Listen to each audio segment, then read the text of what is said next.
to Pop Culture Sunday. On PCS, we review or discuss TV, movies, and other pop culture topics. Hey everyone, this is Tamara from self-identifies.com. Joining me is PCS co-host, fellow TV junkie, and indie author, Lisa Orban. Hey Lisa.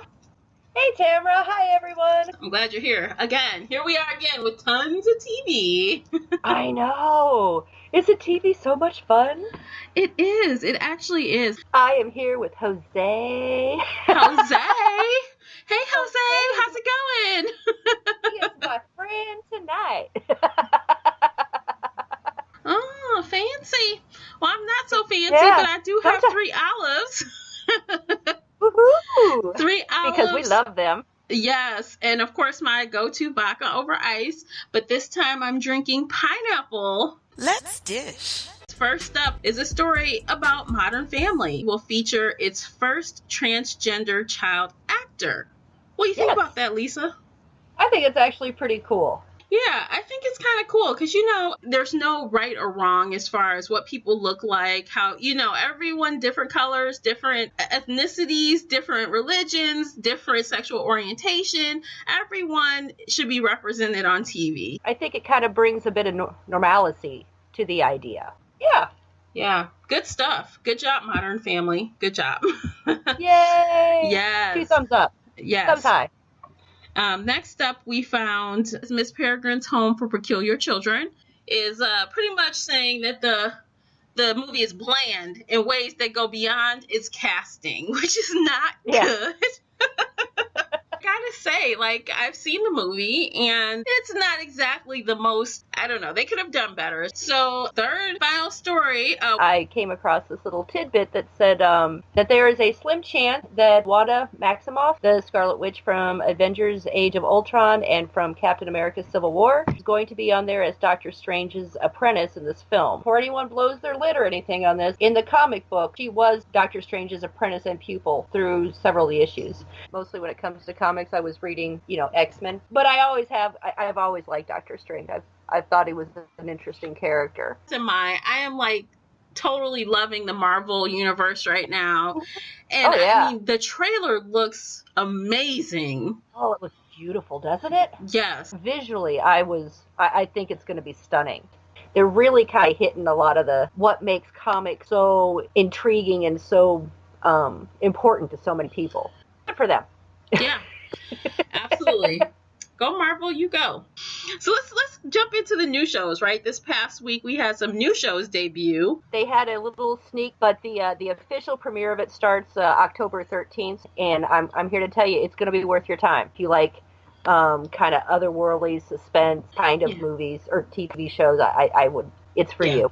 And I think it's going to be a good show. So me and Lisa both, we co-sign on that one. Definitely is coming in the next couple weeks. So you want to check that out. We'll be watching. We'll keep you updated as soon as it comes out again. So up next is one that we did not like as much. Oh, no. It's MacGyver. Yeah, MacGyver on CBS. Oh, God. They put this really young-looking kid in the role of MacGyver, and he looks about 12. Mm-hmm. Yeah. And I don't know. It was campy. It reminded me of how Disney would present MacGyver. If you want to continue to watch it, I'll troop along with you.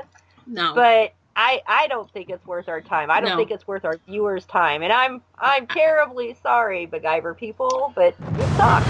No, I'm with you. I mean, it was nostalgic and it was interesting to watch the first time, but with so much TV I'm watching, no. Do you want to talk us into our next show? All right, the next show is a reimagining, I guess, of a movie. And we all know what movie, the Exorcist. Oh. The scary Exorcist. Oh, yeah. And, I liked it. I was actually thinking that I was going to hate it. And partially because The Exorcist and its kin, the little bastard children it's had, since it originally came out, have been plentiful. And I really thought it was just going to be basically the network vomiting up all that old stuff. Yeah. but it wasn't. It was different, and it had a different take to it, and I don't know. I thought it was an interesting reimagination of it, and while still staying true to that first original Exorcist. Though I have to admit, I watched this after the fact, so I was able to rewind it, and I actually zoned out for a minute. Like, I was watching, and then next thing I knew, a commercial was on. I'm like, oh no, because you know how Hulu plays the commercials in between? I'm like, I think I missed like 2 minutes. I'm like, what happened? So I literally rewound it, and I lost a couple minutes. I don't know what I was doing, maybe looking at my phone, or I don't know. But briefly possessed. Yeah, I don't know. Well, I wasn't on the ceiling or vomiting red crazy stuff, so maybe not. I don't know. That's good. Yeah. You know, because I miss you. Yeah. Well, speaking of things that work and things that don't, what's our next show? Notorious. Actually, surprisingly, a little more interested in it than I thought I would be. You know, it kind of feels like a nighttime soap opera. A little bit, but it's not quite as over the top. Yeah, like it's not that whole Who Killed JR stuff. And it's kind of fun to watch because, you know, you see them, they band together and they work together and they kind of stab each other in the back and look at the other one and go, oops, my bad. I know. They're supposed to be all like, I got your back. And then, you know, they're keeping things from each other. And I do like the dynamics. Yeah, me too. I'm going to keep watching. All right, so up next, we're going to continue on with the shows that we have been watching and have been talking about every week. And first up is Blind Spot, and this was episode 3 of season 2. I love it. I still love it. I like this episode. What did you think about this episode 3? I liked it. Oh, she's in so much trouble. Yeah, she is. Oh, I can see it. She's getting crushed, she's getting hurt, and she's getting pissed. Oh, yeah, she is. She might just say, screw both of you guys. I can't deal with this. She's really struggling to try and find out who she is, and she's beginning to fight against the person she was. Yeah, I agree. Well, we're going to have to stay tuned and see what happens with Jane. But that show keeps me on my toes. I like it. Oh, yeah. It's fun. You want to talk about This Is Us? Let's do it. I love that show. I do too. I mean, I was like enthralled by that show. It was so good. I think what I liked most about this episode was how they very subtly but very concisely talked about discrimination. And all kinds of discrimination. I was mad. I'm like, why are those little brats calling him, like, what did they call him, Willis? Or what did they call him? Willis. Yeah, I'm like, is that Strokes? From like that show? Different Strokes. Yeah. Where the rich white guy adopts the 2 boys, and Willis and his brother, whatever his name Arnold. was. At least they didn't call him Arnold. I'd have really been offended. Like, get the heck out of here. Well, kids are mean. They I are. don't care what people say. If you've had kids, you know they're not little angels. They're mean, and they know what hurts, and they'll use it. But I mean, it was all sorts of discrimination and struggle that of being a drug addict, being a person of color, being fat, and you're like, oh my God, and then you kind of think to yourself, man, have I ever done that? And it does kind of make you think, have I ever just judged someone so superficially? And the fact is we've all done it on some occasion, and it doesn't matter what it is. And like I said, there's so many forms of it going on here. And I thought they were presented in such a way that they weren't rubbing your nose in it. They weren't going, oh, hey, look, we're doing this. I thought it was very subtly done and very well done. And I was kind of like, I don't know about this show, but I like it a lot. No. Yeah. So, come on, people. If you have not seen this, get caught up. Watch this show. It is beautiful. It is funny. It's serious. It's amazing. It's well written. It's fast paced. It's everything that you look for in a good show. Yeah, that's good. So while we got finished like all drooling and gloating over that show, we get to talk about American Horror Story. Yes. Yay. Definitely doesn't give me the warm and fuzzies like the other show. No. This is not a warm and fuzzy show. No, it gives me the creeps. I'm like, oh my God. I don't know. You go. I'm going to sit here and listen for a while. What do you say? I I don't know. We'll see. Okay.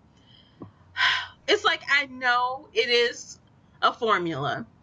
I know that I'm enjoying this more than I did the hotel season, only because I couldn't barely tolerate some of the stuff that was going on in the hotel season. Right. So it is kind of refreshing to be able to watch it and not be thoroughly grossed out by what I'm seeing. So that's a good thing.